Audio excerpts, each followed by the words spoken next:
In September of 1909, in a village in the Gold Coast, as Ghana was called then before independence, a son was born. Francis Newyer Kofi Ngonioma, to his father a goldsmith and his mother a retail trader. This name later changed to Kwame Nkrumah. Nkrumah was educated at the prestigious Achimota College in 1930 and thereafter became a teacher. Nkrumah was a very ordinary human being. He was human like all of us. He was born in a very small, tiny village in the western region of Ghana. He had his education, Catholic education, went to a Achimota school, initially wanted to be a Catholic priest, and eventually taught in the Achimota school, which was the most prestigious high school under the colonial rule. At the age of 26, Nkrumah left the Gold Coast to study at Lincoln University in the USA. He read widely from the literature of Karl Marx and Marcus Garvey. And from then on, ideals of socialism became appealing to him. Nkrumah was very much inspired by Marcus Garvey and the whole idea of return to Africa and black freedom. That inspired him a lot too. So he knew about all those things. That would have fueled his ideas for a kind of Pan-African consciousness and the need to rally a wide range of people in pursuit of what he wanted. In the United States of America, he came across, writings of George Padmore and co, who were in the Pan-African movement, W.E. Du Bois and all.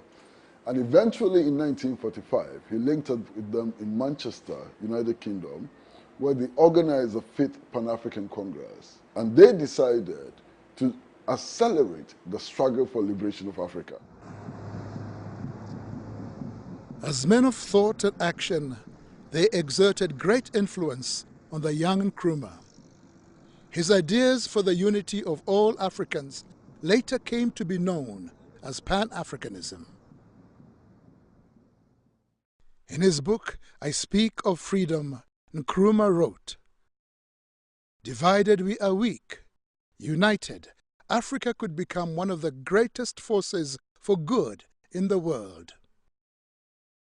After 12 years of being away from the colony, Nkrumah was invited to become the Secretary General of the first ever political party in the Gold Coast, the UGCC.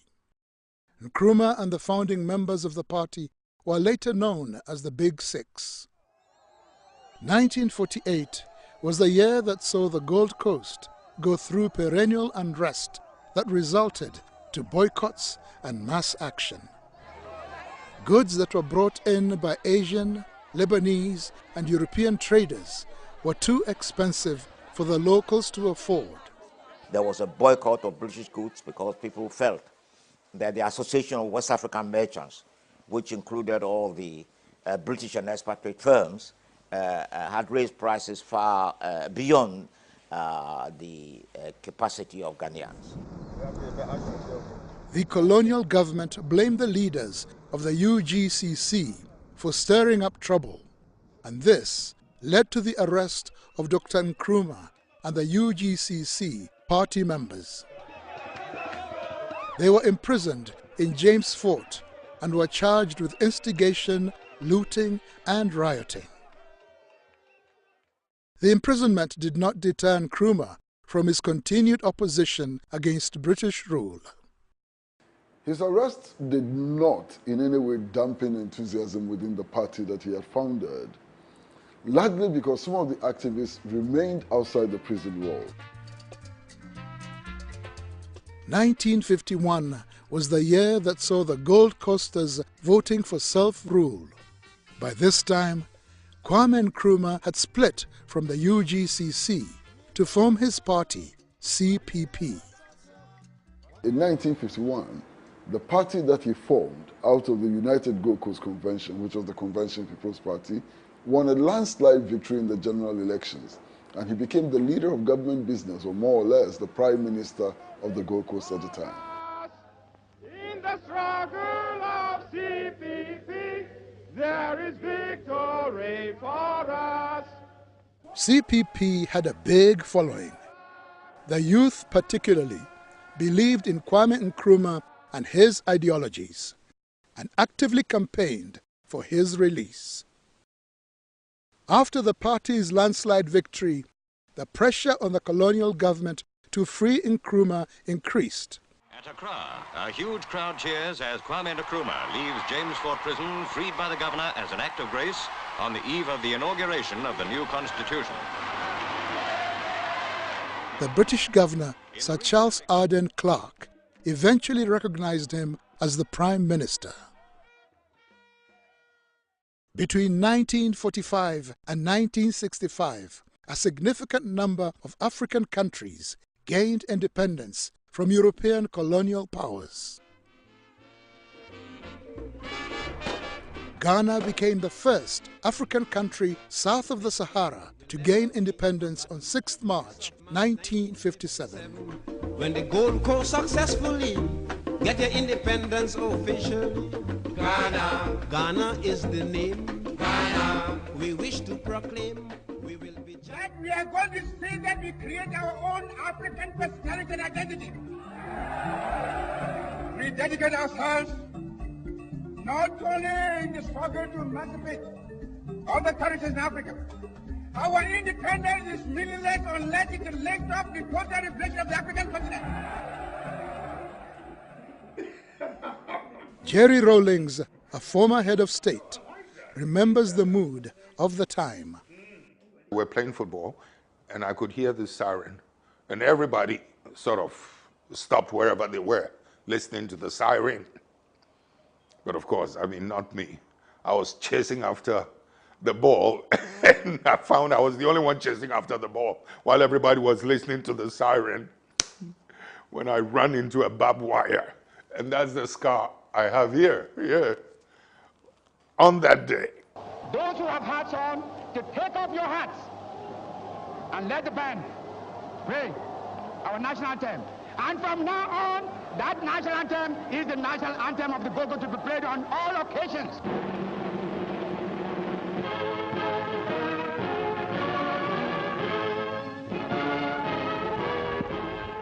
The mood was electrified. Everybody was seeing the dawn of a new beginning.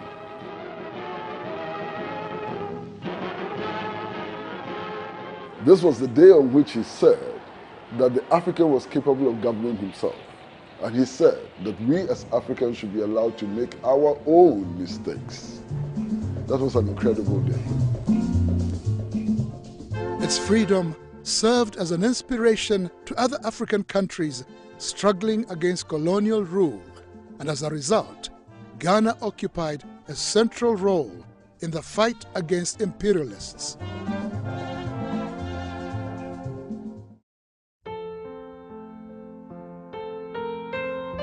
On 31st December 1957, while in office as Prime Minister, Kwame Nkrumah quit the Bachelors Club.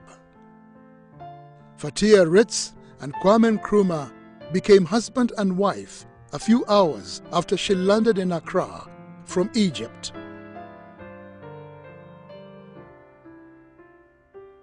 This was a marriage that baffled many. It was not understood why Kwame Nkrumah asked for a bride from Egypt. She did not speak English, and neither did Kwame speak Arabic.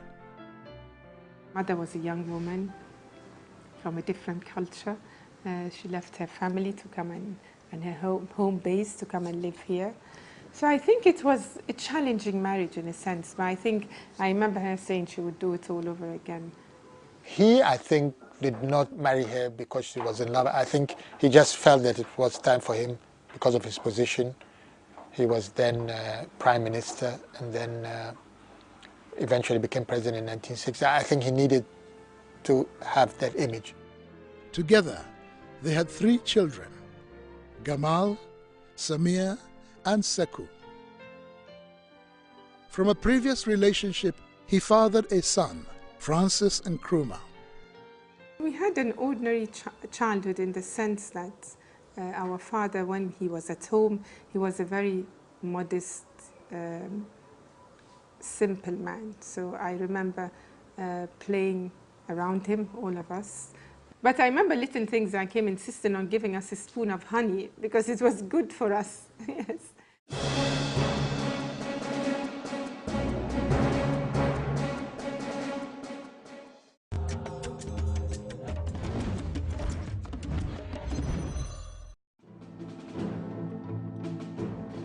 It wasn't long before that Kwame Nkrumah's regime started going through the mill. By declaring Ghana a one-party state, he was perceived as a dictator. So with a one-party system, everything became all Nkrumah, and that was wrong. But you see, that again is a total misunderstanding of African history. Almost all of the African states which broke away from the colonial yoke established one-party states. Do you think a one-party state is good for democracy? If it wasn't democracy, then they should have left us with their colonial masters. They did not force us. I waited one day when it was a good mood alone. Then I said, why do you want a one-party state? Then he said, you know, I've established so many industries and institutions, and I don't have enough competent people to man them. Many of the people who can do this are in the opposition. And that was why later I found the only way out was to have a one-party state, so we all belong. His predicament did not end there. He went ahead and implemented the Preventive Detention Act. This gave him power to detain anyone he deemed a threat without a trial.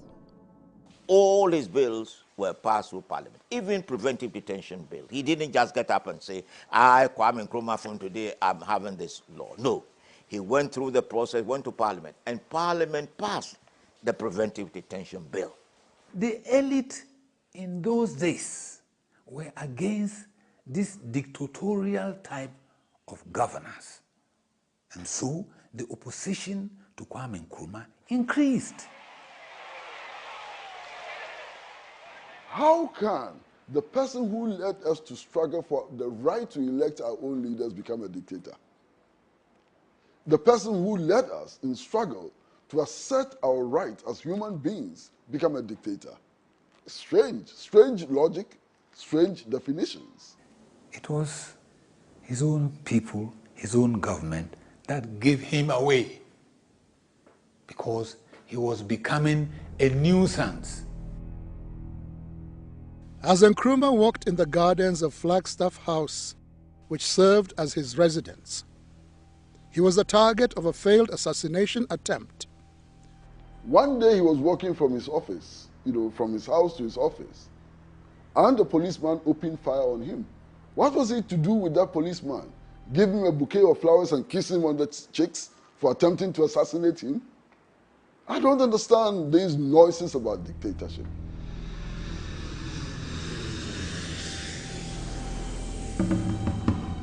In August 1962, Kwame Nkrumah was returning from Upper Volta, present-day Burkina Faso. A grenade was concealed in a bouquet of flowers and given to a school pupil to present to him. It exploded. It was at that point that the bomb was thrown. It caught him. The girl who was going to present the flower died on the spot. The fragments went into all his body from his nipple down. Alhaji Suleimana Yeremia was detained during Kwame Nkrumah's regime. He was accused of being behind the bombing. You in Ghana here just mentioned the bomb, and my name will be one. When you look at the trial, I was not alone. If it were you, what are you going to say? Do you take it or you leave it? At that point too, it was a matter of death. When you assign it to me, I would not accept it. But there is every indication that says that I was the one. Ghana's economic condition started to get bleak. Cocoa, its primary export, had started experiencing a decline in the world market. Unemployment was on the rise. The state enterprises that were established soon collapsed, and food prices increased. At one time, we had the highest per capita income in Africa. Ghana, for the first time, was rationing soup, milk, and other things that we were buying at the Accra Sports Stadium. That was not befitting of Ghana. Meanwhile, Nkrumah funded Guinea with £10 million from Ghana's coffers, making this the worst economic blunder of that time. Guinea had to be told that they have support. And all Africa should know that we are together, that we should help each other. So to me, it wasn't the amount of money, a symbolic gesture of great import. His efforts to rescue Guinea did not in any way repair his already damaged reputation with the people of Ghana. And what that meant was even the most trusted friend in his government could end up being a threat. We cannot, under any circumstances, allow imperialists and new colonialists to interlock with traitors in our midst to deflect us from the path of duty and progress. On the 21st of February 1966, President Kwame Nkrumah flew out of Accra on a plane bound for Hanoi, Vietnam. Ironically, he had gone on a peace mission, but in his own backyard, it was all but peaceful. 3 days later, on the morning of 24th February 1966, the self-proclaimed president for life, Osagyefo Kwame Nkrumah, was ousted in a military coup. The overthrow of Dr. Kwame Nkrumah. I'd never seen such an explosion of joy. We were in prison when we heard that Kwame Nkrumah was overthrown. Come and see in the prison. People were weeping because of joy. The prison was full. As for people who died there, oh, you cannot count them. But they were weeping when they heard Kwame Nkrumah was overthrown. Oh, we remember the whole day, the whole event. As I said, I was a little over 5, so mercifully our father was not in town. He was out of the country. And we woke up at the sound of gunshots. Because of my age, I wasn't aware of what was going on. But she said I was then asking the soldiers who used to guard the presidential palace, that's Flagstaff House, why they were not saluting me on that morning. Because I was not aware of what was going on, that they were overthrowing Nkrumah. I remember Mother, the first thing she did, 2 things she did, in fact. One, she told us to pray. And we prayed. Remember, we knelt down and praying. When we finished, she said, okay, now even if they fire at you, nothing will happen to you. Ghana is passing through a revolutionary period. The Americans did not like Nkrumah because of the regime he was trying to implant in Ghana, which may encourage other African states to do the same, and also because of the help he was giving to African countries to be that independent. I used to hear KB Asante talk about the CIA. Of course, it was not like the CIA just came and jumped in. No. So it didn't matter where the support came from. From the CPP, they were prepared to grab it. In Ghana, we have a proverb or a saying that when the bird stays too long on the tree, it invites a stone. He went into exile in Guinea, where his friend and liberation comrade, Sekou Touré, gave him refuge and made him co-president.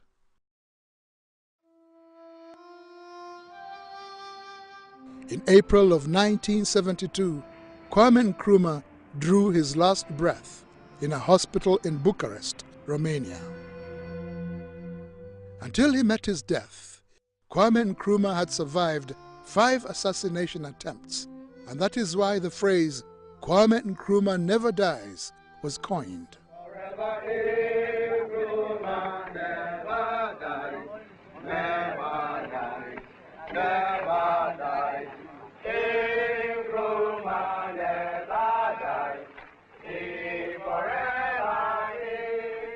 Earlier in the day, we were told that our father would be coming home.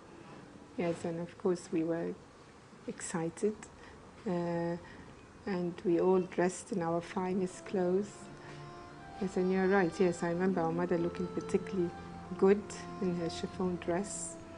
And by the end of the day, an envoy came with this unbelievable news that our father had passed on.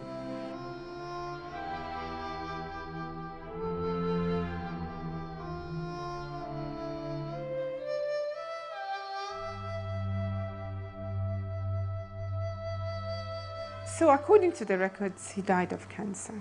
But a few people who were close to him in Guinea are also saying that he could have been poisoned. There was no reaction to his death.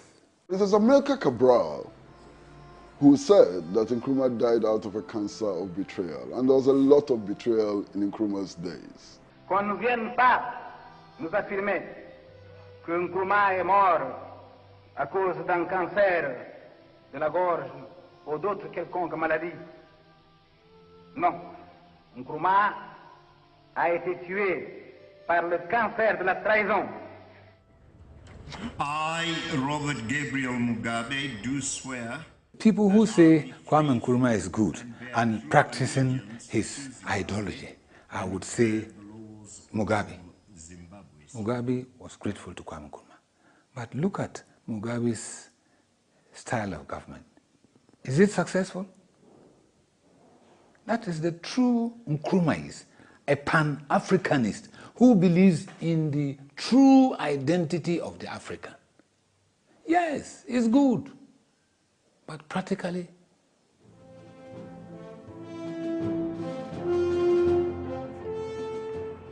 Kwame Nkrumah went down the books of history as the firebrand in Africa's liberation struggle. His vision for a United States of Africa continues to be realized. The reality is that they didn't stay on. Madiba is gone, Nkrumah is gone, Sekou Touré is gone, Samora Machel is gone, Nasser of Egypt is gone. That is our reality. Our task is to create a new core of leaders, visionary leaders, leaders who want to see Africa free, leaders who want to help Africans to develop confidence in themselves, in their culture, in the food they eat, in the way they dress, in the way they walk, and the way they talk. Leaders who want to encourage Africans to take control of their own resources. We need to engineer those new leaders. That is the task. I've told you he was a fine man. Nkrumah was dedicated to politics. He loved the nation.